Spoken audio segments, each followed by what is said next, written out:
Good morning, dear learners, and welcome you all to the next lecture of my course on financial literacy.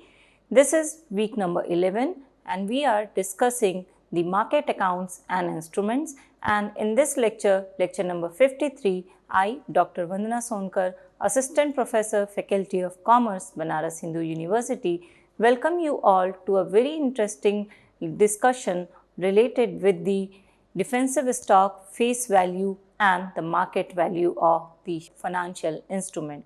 So, in this lecture, we will be going to discuss about the values that are related with the per share values of the financial instrument in the market, and we will be going to understand what do we mean by the defensive stock, what are the various benefits of the defensive stock and how it is different from the other types of stocks in the market. So, in this lecture, we will be going to first cover about the defensive stock and its concept, its various types of features and the difference between the cyclical and defensive stock. After that, we will be going to understand what are the various advantages that an investor may gain by investing their money into the defensive stocks of the market. Then we will be going to understand what is the market value as well as the face value of the financial instrument in the financial market, and we will be going to understand the various methods with the help of which one can understand and measure the market value of the financial instrument. So, in the previous lectures of our module, we had discussed about the various types of accounts that an investor needs to open for the purpose of in trading into the financial market, and we had also discussed about some of the important kind of companies such as blue chip companies, in which stock if a person invests their money, then they can have an option of creating long term wealth with the help of their investment. So, here we are continuing with the same topic, and here we are discussing about the defensive stocks, that means the types of financial instruments that are mostly and usually offered by the blue chip companies to their investor. In these types of stocks, basically a bouquet of financial instrument is provided to the investor, in which there is a more possibility of gaining long-term wealth creation as well as the risk as compared to the other types of stocks are also lesser. So, let us understand what do we mean by the term defensive stock. So, basically a defensive stock refers to a type of stock that tends to maintain stable performance regardless of how the economy is doing. That means whether there is in the economy any kind of financial disturbance and economy is not very much performing well, then also these stocks will have a stable return for their investor. These stocks are often also offered as non-cyclical because their performance is not closely related or linked with the economic booms or downturns. That means the economic situations may not affect the performance and returns that an investor may have with the help of investing into the defensive stock. So, companies those offer the defensive stocks, basically they offer the category of essential products and commodities such as food, utilities, healthcare, education in the market, as well as the people, whether they are having enough amount of earning or not with them, they use these products even during the financial crisis also. That means whether there is an economic downturn and the people are having low purchasing power of money and they are having less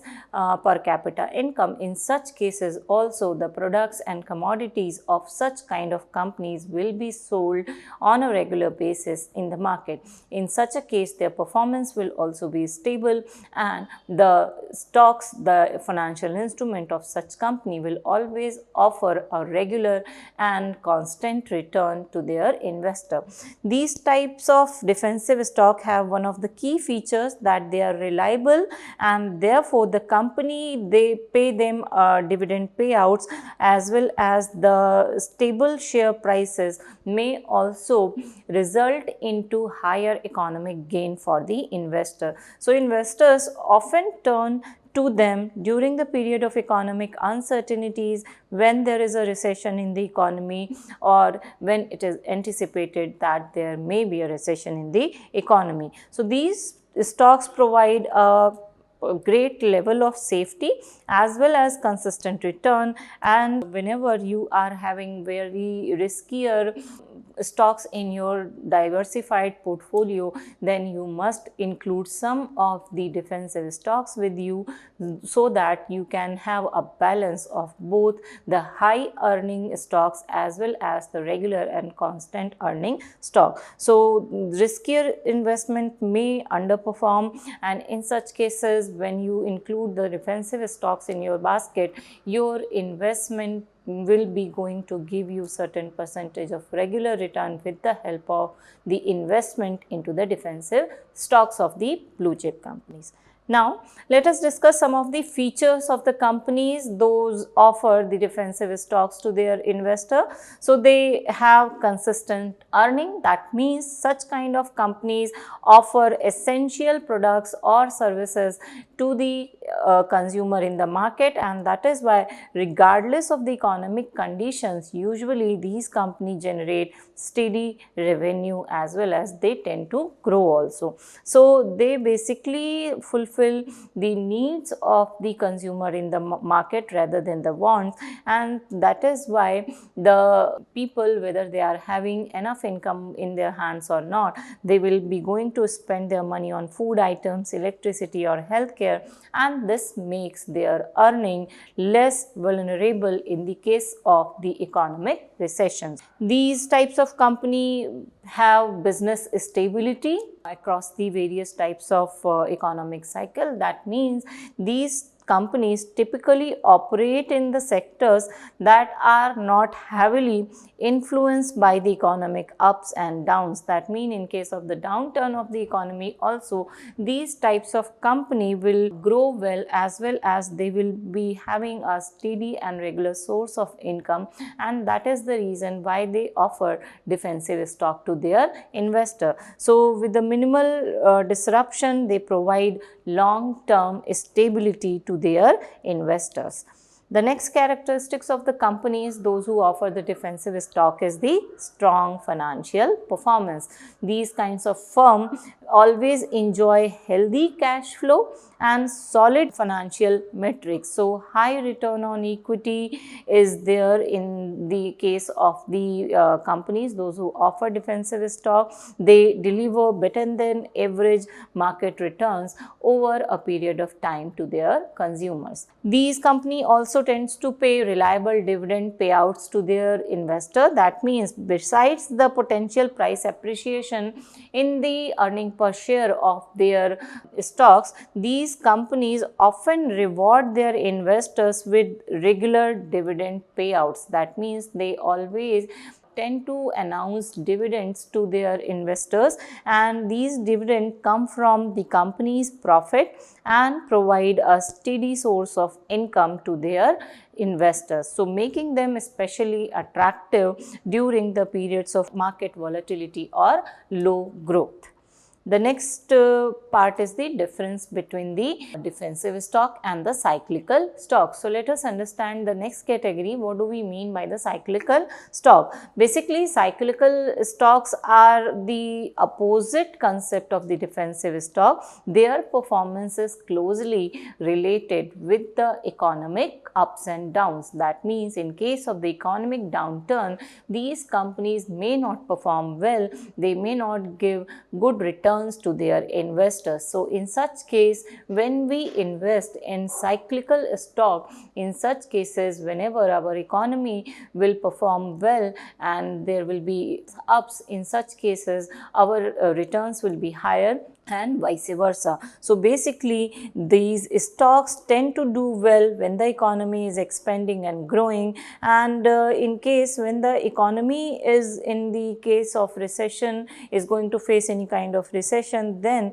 these products or these stocks may not help the investor to grow their money. So these types of products may be of non-essential nature, such as automobile, travel or luxury items. So whenever the consumer will have less purchasing power, less per capita income in their hands, they will spend less on these items, and therefore these companies will not enjoy stable and regular income in case of the economic downturns, and that will result in low performing of their stocks into the market. So in such cases, the defensive stocks can be helpful for the investor in the all cases where there is any kind of economic recession or downturn faced by the nation. In such cases, the investor must invest into the defensive stocks. Now, let us understand how we can recognize that the different type of stocks that are available into the market, whether they are defensive or cyclical in nature. So there are some characteristics of the defensive stocks. The first one is the low volatility. That means the beta score, that is the risk associated with the price fluctuation of the stock, is less as compared to the other stocks in the market. So stocks stability by analyzing their beta can be helpful for the investor to understand whether the stock is defensive or not. So defensive stocks usually have a beta that is lower than 1, indicating that they are less prone to large price swings when the market fluctuates. So market fluctuation may not affect the returns of these defensive stock to a great extent. So their beta will be always lower than 1. This is a prime indicator of the defensive stock. Next one is the stable dividend history. That means those companies that have a long record of paying consistent dividends to their investor, they are often seen and considered as the financially sound and healthy companies. So all these companies, those who maintain a steady cash flow and pay their dividend to their investors, they can be a company, those who are offering the defensive stock to the investor. So with the help of this particular feature also, we can recognize the defensive stock. After that, limited price movement over the time is also a sign of the defensive stock. So reviewing a stock of 52 weeks high and low price can also offer an insight into how volatile it is. So a narrow range obviously suggests that the stock prices has been relatively stable, and these are the defensive stock. And again, if it is highly volatile and that tends to change with every change in the economy, then obviously it is not a defensive stock, and the investor must choose wisely between these defensive and the other types of stocks in the market. Next one is the factual information. One should also evaluate and analyze the factual informations related with the company for understanding whether the stocks that they are offering are defensive or not. So during 2008 financial crisis, the S&P 500 dropped over 38%, but many of the defensive stock, especially in the case of the consumer staple sector, outperformed the broader market. That has demonstrated their protective value in the diversified portfolio. So one should also observe the data as well as records of the stock exchanges and financial market for the purpose of understanding whether the shares are of the category of defensive stock or not. Now, let us understand what different benefits we can have by investing our money into the defensive stocks. So by investing into the defensive stock, an investor first of all can protect of the capital or the fund that they have invested during the period of market declines. So this is the main advantage that every investor may have by investing into the defensive stocks. Defensive stocks are generally better at maintaining the principal value of the investment made by the investor in the stock during the market drops. The reason for such kind of phenomena is that these companies offer essential goods and services such as food, utilities. So in case of the economic downturn also, their demand may not be declined as compared to the other industries of the market.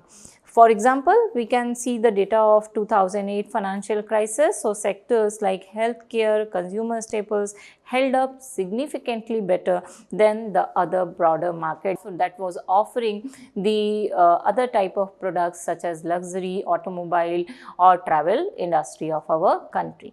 Now, the next advantage that we may have of investing into the defensive stocks is the reliable dividend income. So, defensive stocks and the companies that are offering the defensive stock typically have a strong track record of paying stable and sometimes increasing dividend to their investor. So obviously their predictable revenue streams helps their management and board of directors to take such decisions of giving and sharing the profits of their company with their shareholders in the form of frequent dividend payouts. The next advantage is lower price fluctuations. So lower price fluctuations can be seen in case of the defensive stock. These stocks experience less volatility compared to the growth or the cyclical stocks in the market. So their earnings are less impacted by the economic cycles. The main you can say sign of such kind of the phenomena is the metrics. You can check the metrics. Defensive stock usually have a low beta that will be always below than 1, indicating that they are less sensitive to the market swings. Now let us know the next benefit. The next benefit of investing into the defensive stock is the consistent performance of the defensive stock across the various economic cycles. So this is a main advantage that we can gain with the help of investing into the defensive stocks. These stocks generate a stable earning, and both in the case of the economic downturn and in the case of the economic ups also. So their products and services are basically of the categories of necessity. That is the reason why they perform consistently and give a regular source of income to the investor. Now, the next benefit that we can have is the diversification of our portfolio. So, defensive stock offer a stabilizing effect on portfolios that are heavily weighted in riskier or growth oriented sector. So when high risk assets struggle, defensive stocks tend to hold steady or even increase in value for their investors. So this is a very important point that the investor must keep in their mind, that in case of the economic downturns or recession, they can earn regular as well as sometimes they can also have an increase in value in their principal amount of investment, as well as the regular source of earning may also be there for them. The next advantage is it is simpler to analyze and predict the financial performance of such types of stocks. The business models of defensive companies are commonly, or you can say often, straightforward. So with more predictable revenues, you can very easily assess whether your investment will be safe in the stocks or not, and what kind of returns you will have in the future. Next advantage is the global demand. The need for the products and services that are provided by the defensive stock is universal in nature. So as all economies requires the basic essentialities such as food, healthcare and utilities, it is a very rare chance that the returns in the case of the defensive stock may be lower or negative in any case. So normally, due to their universal need, the defensive stock always tend to give better returns to their investor in future. Now let us understand the next concept, that is the face value and the market value of the stock market. This is a very important concept to understand the value that we can derive with the investment of our money into the stock market. So face value basically refers to the nominal or stated value of a financial instrument in the stock market. Basically, it represents the original value that is assigned to the stock when it is issued and listed into the stock exchanges, and on their certificates this face value is mentioned by the company. So with the help of the face value we can compare whether the market value of our investment is higher or lower, and we can assess whether the stocks are of defensive nature or cyclical nature, and what kind of returns we are going to have with the help of our investment. So in both the stocks and bonds, the face value is an essential concept for understanding the expectations related with the returns on our investment. So for stocks, it is basically established when a company first offer their shares, that is in the procedure of initial public offering. So when they offer their shares to the public with the help of the stock exchanges, then they establish the face value of their financial instrument in the prospectus that they give to the SEBI and stock exchanges for the purpose of publication. Similarly, when a company raises fund through the bonds, the face value represents the amount it will pay back to the bond holders at the time of maturity. So it is also known as the par value, and it is recorded in the company's financial records or on the share certificates of the bonds for the purpose of ease of understanding what kind of liability the company is having.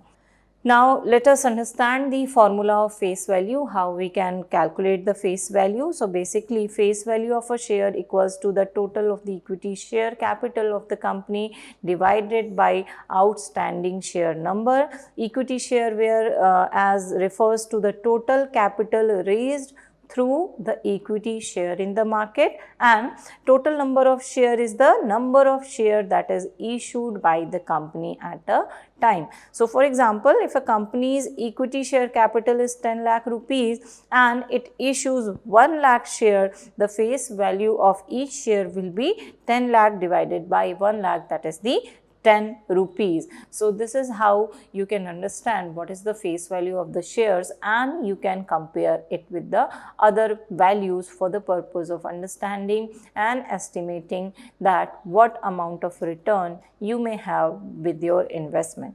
So let us understand why the understanding of face value is important for the investors in the stock market. So first, it helps us to calculate the dividend that we will receive from our investment. So companies often set their dividend payouts based on the face value of the stocks. For example, if a company declares 50% dividend on the shares with a face value of rupees 10,000, normally in such case the dividend payout will be rupees 5 per share for the investor. So to understand what kind of dividend payouts you may have in future, you must understand the concept of face value. Then it also helps you to understand the stock splits. When a company conducts these stock splits, the face value of each share is reduced. That means the total number of share increases in the proportion. In such case, the face value of the per share may decrease. For instance, in a 2:1 stock split, a share with a face value of 10 will have a new face value that will be adjusted to rupees 5, but the shareholders will have now owned twice number of the shares with them. So in case of the share split also, the number of shares with the every investor will increase, but their per share value will decrease in the market. Next is, for the purpose of understanding the accounting and financial record also, face value must be understood by the investor. Face value is used for recording and calculating company's equity share capital in the financial statements of the company. So it plays a very important role in the bookkeeping, and it also helps you to determine the overall values of the company's share. Next is for the purpose of understanding the values of bonds and debentures. So for bonds and debenture, the face value represents the amount that will be repaid to the bondholder at the bond's maturity. So it is also referred as the par value in the bond market, and with the help of this you can decide whether you want to invest into the dividend of the company or not. So this is very important to understand the face value for the investor. Now the next concept related with the value of the financial instrument is the market value. This is the value that is the current worth of the asset or a company in the financial market that is determined by the various market participants, that is the investors, the brokers, the financial intermediaries and the other participants, those who are trading into the financial market. They help to determine the market value of the share. Basically, it is used to describe the company's market capitalization, that is calculated by multiplying the total number of outstanding share by the present market price per share. So market value can be calculated by multiplying the number of shares with the current market price of those shares into the financial market. Now let us understand what are the various methods with the help of which we can measure the market value of the share. So the first one is the price to earning ratio. So one of the most widely used and straightforward method is to calculate the price to earning ratio. This ratio reflects the price that an investor will be willing to pay for each unit of profit that is earned by the per share of the investment. So PE ratio basically is equals to market price per share divided by the earnings per share of the investor. So PE ratio can be used for the purpose of calculating the market value, as well as there is one more method, that is the price to book ratio. This is also approach to measure the company's market value with the help of the PB ratio. This ratio basically indicates how much an investor is ready to pay for each unit of the company's asset. So PB ratio basically equals to market price per share divided by the book value per share of the financial instrument. Now let us discuss the difference between the face value and the market value. Face value basically is the original price of a stock set by the company when it is issued for the first time in the market, whereas market value is the current price at which the stock or bond is bought or sold in the market. How they change over the time? So face value stays the same, it doesn't changes with the market condition, whereas market value can change regularly based on the demand and supply and what the investor are willing to pay in the financial market for those stocks. So these market value tend to change always depending on these factors. Now let us understand how they are used in the finance. So basically face value helps in calculating the dividend and interest payment by the companies, whereas market value is used to judge how much an investment is worth right now and to decide whether to buy or sell the investment. Who can decide with the help of the face value whether to buy or purchase? So face value basically can be decided by the company when the stock or bond is first announced in the initial public offerings, whereas the market value is decided by the buyers and sellers and the different participants into the stock market.